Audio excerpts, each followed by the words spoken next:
A'udzubillahi minasyaitonirrajim. Bismillahirrahmanirrahim. Alhamdulillah wassalatu wassalamu ala Rasulillah wa ala alihi wa sahbihi wa man walah, amma ba'du. Saudara, apa khabar? Mudah-mudahan saya doakan semua yang sedang menyaksikan video ini dalam keadaan yang sihat wa afiat, dalam keadaan yang baik, dijauhi daripada mara bahaya COVID dan sebagainya.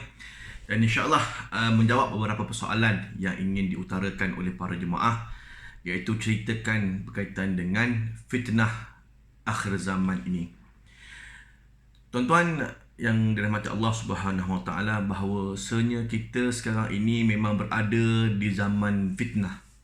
Dunia hari ini memang dipenuhi dengan benda-benda yang menaburkan fitnah. Bahkan kadang-kadang kita cuba mengelaknya, tetapi taburan fitnah itu kadang-kadang tempias dan juga terkena kepada kita.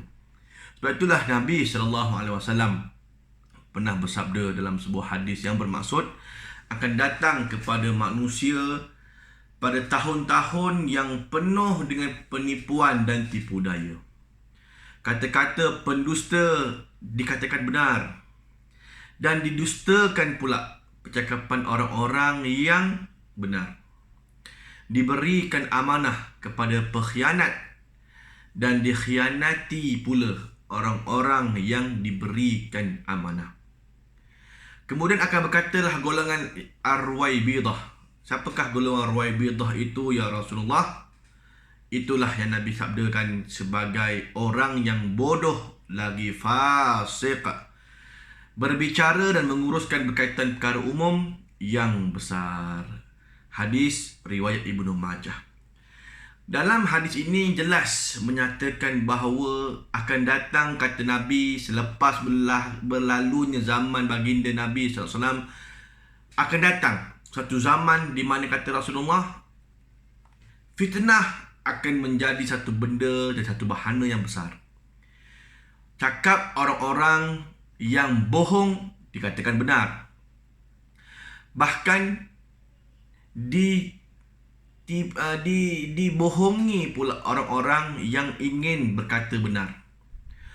Orang-orang yang tidak amanah diberikan jawatan, diberikan kedudukan untuk menguruskan hal ehwal manusia. Dan orang-orang yang memang beramanah, mereka pula dikhianati oleh puak-puak yang tidak suka kepada amanah. Kalau kita lihat hadis Nabi SAW ini, inilah jelas mengkhabarkan kita tentang kedudukan akhir zaman ini. Poin-poin kalau kita boleh keluarkan satu persatu. Yang pertama sekali, pendusta dipercayai. Berapa ramai manusia yang berada di luar sana dalam ruang lingkup kehidupan kita, cakapnya itu tak boleh pakai.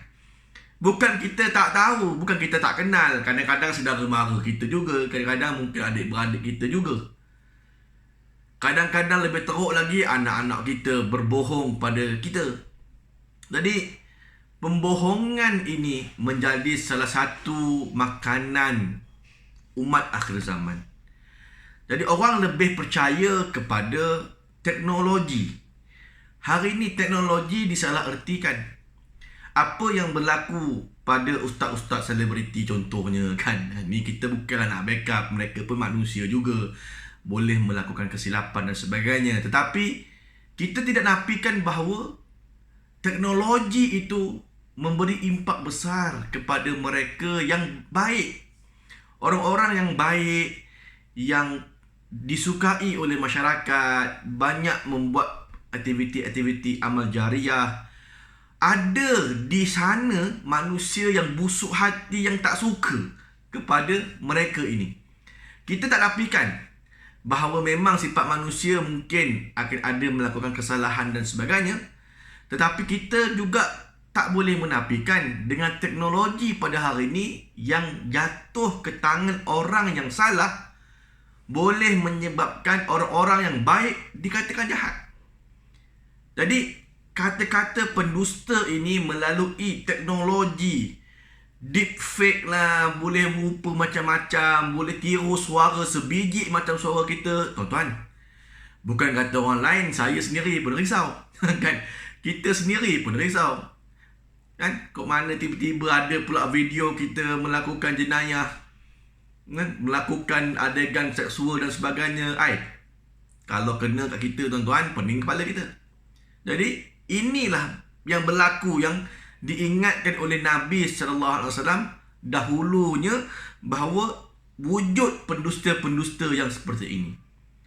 Dengan media sosial, dengan teknologi pada hari ini, Instagramnya, dengan teknologi boleh rupakan kita muka macam-macam, dengan WhatsApp, Facebook dan sebagainya, cepat betul tersebar. Ya, jadi orang-orang yang memang hatinya itu busuk, hati mereka ini dipenuhi dengan mazmumah, mereka akan gunakan pelbagai cara untuk mengaut keuntungan.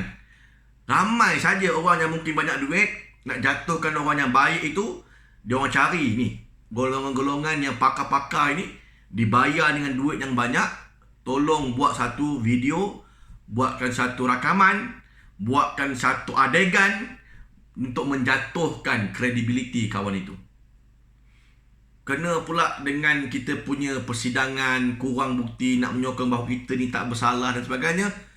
Silap-silap gaya, silap-silap hari bulan memang jatuhkan hukuman kepada orang yang tak bersalah sebenarnya. Jadi inilah yang kita risaukan, pendusta yang dipercayai. Mereka mengaut keuntungan daripada orang-orang yang ada kepentingan untuk menjatuhkan seseorang. Yang kedua ni, orang jujur didustakan. Ini berlaku. Ini memang berlaku. Kalau tadi kita katakan sebagai orang lebih percaya kepada orang yang berdusta, bersepah-sepah dengan orang yang menebarkan pendustaan melalui teknologi, media sosial dan sebagainya. Yang kedua ini, orang yang jujur didustakan. Di mana ketika mana kita di zaman ini, jawatan menjadi satu rebutan kepada individu-individu yang tertentu. Dengan adanya jabatan, dengan adanya sandaran-sandaran tertentu dia dalam institusi-institusi penting, maka dia boleh buat sesuka hati dia. Dia boleh menggubal benda-benda yang yang mungkin memberi impak negatif kepada masyarakat dan sebagainya. Dia boleh mengaut keuntungan siapa-siapa pun di luar sana. Memang kalau sebutkan jawatan, sebutkan kedudukan, siapa yang tak nak. Tambahan lagi dapat pangkat sekian-sekian daripada individu-individu dan sebagainya. Semua orang mungkin ada yang mengidamkan benda ni, kalau memang betul hatinya memang cintakan dunia. Tetapi itulah tadi, banyaknya orang-orang yang jujur ini didustakan.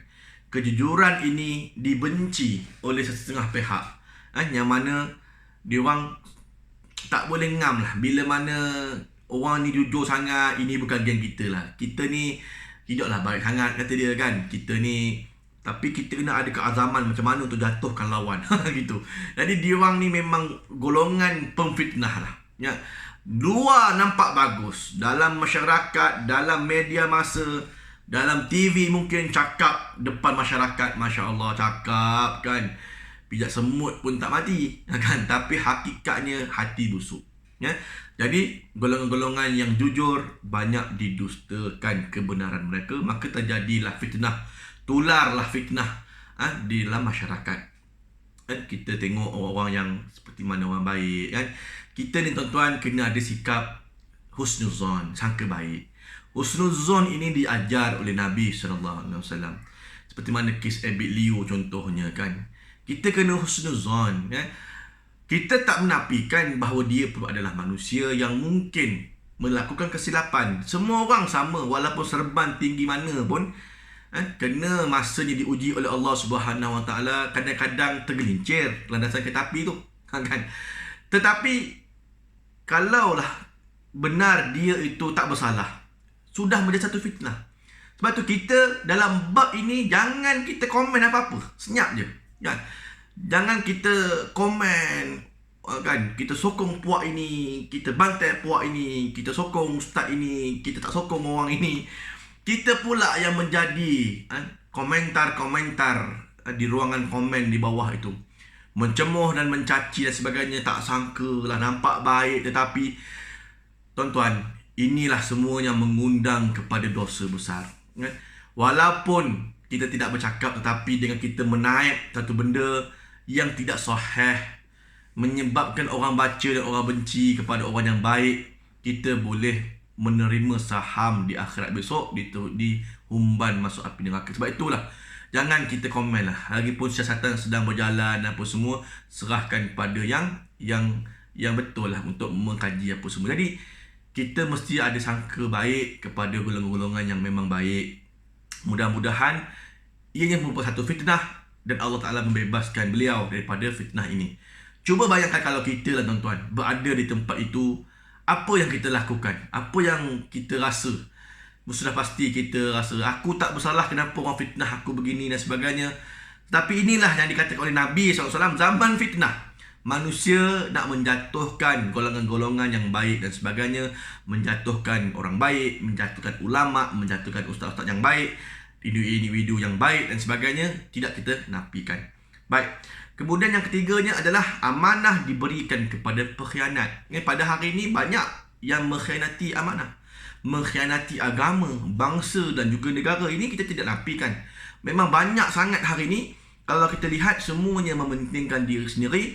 Amanah tolak tepi. Berapa ramai yang diberikan amanah, tiba-tiba dia khianati amanah tersebut. Inilah antara tanda-tanda munafik. Ayatul munafik salasa. Ayatul munafik salasa. Iza haddasa kazaba. Tanda-tanda orang munafik itu ada 3, kata Nabi. Apabila bercakap bohong. Wa idza wa'ada akhlafa.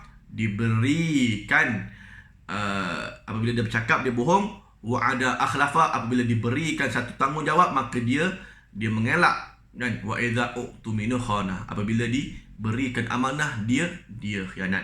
Janji tak ditepati, ya. Wa idza wa'ada akhlafa, janji yang tidak ditunaikan. Wa idza u'tumina khana. Dan apabila diberikan amanah, dia khianatkan amanah itu. Rakyat dah memilih, contohnya kan, ini bukan ceramah politik, tidak, tetapi kalau orang memilih dia untuk naik dan memimpin, tiba-tiba dia gagal dan diterjun pula kan, masuk ke tempat lain dan sebagainya, sokong pula blok lain semata-mata kononnya kan, untuk menyelamatkan bangsa itu semua. Wallahu alam lah. Tapi hakikatnya apabila diberi amanah, maka jalankanlah amanah tersebut dengan sebaiknya, ya. Amanah ini yang diberikan ini untuk membantu rakyat kan, bukanlah diletakkan kau di atas itu semata-mata untuk ada nama saja. Tidak kan, dibayar gaji, dibayar allowance dan sebagainya untuk memajukan kawasan-kawasan di tempat dia dan sebagainya. Maka jalankanlah amanah dengan sebaiknya. Sebab apa tuan-tuan? Sebab ini semua akan ditanya besok di akhirat kan. Amanah ini bukan satu jawatan kedudukan, bukan satu benda yang kita idam-idamkan, tetapi ia adalah satu tanggungjawab dan beban, ya. Baik, kemudian yang keempatnya, orang yang jujur dikhianati kan. Apabila tengok orang yang baik apa semua, ini tak ngam dengan geng kita ni, maka ramailah yang buat khianat kepada dia. Buatkan, sebarkan video-video yang tidak sahih, kata-kata, perbualan dan sebagainya tersebar. Hari ni hujung jari tuan-tuan. Dan kalau nak menjatuhkan seseorang ini, boleh hire geng-geng yang mana memang suka dia hire, apatah lagi dengan duit-duit haram apa semua ni, dia hire mereka ini untuk menjatuhkan seseorang. Jadi berhati-hati. Dan yang kelima, Nabi kata orang bodoh menguruskan hal-hal umum. Bagi orang yang ada mata hati yang jernih, sudah pasti dapat melihat betapa ramainya manusia yang digelar sebagai orang-orang yang bodoh ini, yang bukan ahlinya bercakap dalam bab dia bukan kepakaran dia pun. Kadang-kadang dia komen tu, walaupun dia ustaz yang masyhur, ramai follower di Instagram, ramai follower di Facebook dan sebagainya, tetapi kata-kata dia itu bukan dalam bidang dia, menyentuh bab isu itu, bab isu ini. Ustaz tiba-tiba menyentuh bab engineering, dia macam pakar benar dalam bidang itu. Dia menyentuh pula bab perubatan, sikit-sikit sentuh tu, okey. Tapi kalau dia nak komen yang bukan dalam bidang dia kan, dia bidang lain, tetapi dia komen dalam bidang tafsir, dia komen dalam bidang hadis, dia komen dalam bidang-bidang yang bukan dalam bidang dia, maka inilah kan yang akan menampakkan kebodohan.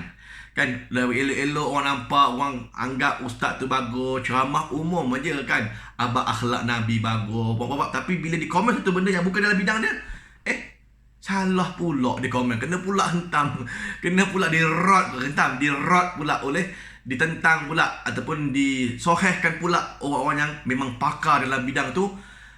Jual muka kan. Jadi jangan kita semata-mata seorang yang bercakap di khayal ramai, boleh cakap di masjid, boleh cakap di surau, ada tauliah dan sebagainya, tapi bercakap dalam bukan bidangnya, maka ianya akan dikatakan oleh Nabi SAW ini orang yang bodoh menguruskan hal-hal yang bukan dalam bidang dia. Maka inilah punca.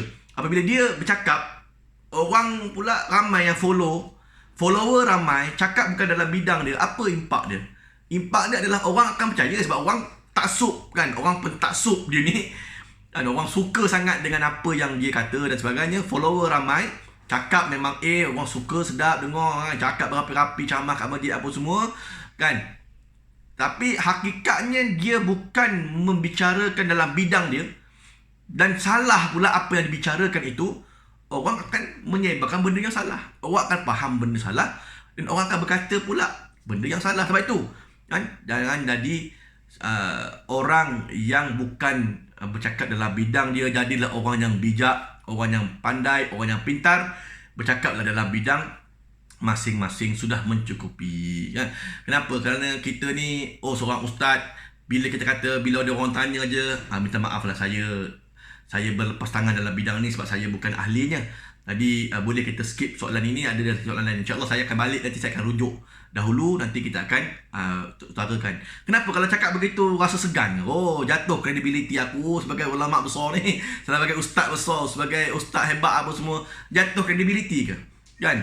Kita nak Allah tengok kita ke ataupun manusia yang tengok kita? Kan kadang-kadang orang yang bercakap dalam bidang agama ni pun kena kita teliti betul-betul lah kan. Jangan terlalu taksub dan sebagainya. Pentaksub ini benda yang salah ya. Kita boleh taksub hanya kepada Nabi SAW, itu taksub tak apa. Kita memang sebagai umat dia, kita kena ikut Nabi SAW, itu tak ada masalah ya. Kerana manusia di luarnya ada semua manusia, walaupun syekh tu mana pun ada melakukan kesilapan dan kesalahan ya. Aku lakukan hadza wa astaghfirullahalazim. Terima kasih atas segala perhatian. Mohon maaf atas segala kekurangan. Jauhkan fitnah, dan kita hendaklah fikir dan juga menimbang, dan janganlah kita bersangka buruk kepada mereka dengan sewenang-wenangnya ya. Kita hendaklah husnuzan, sangka baik insya-Allah. Wallahu alam. Assalamualaikum warahmatullahi taala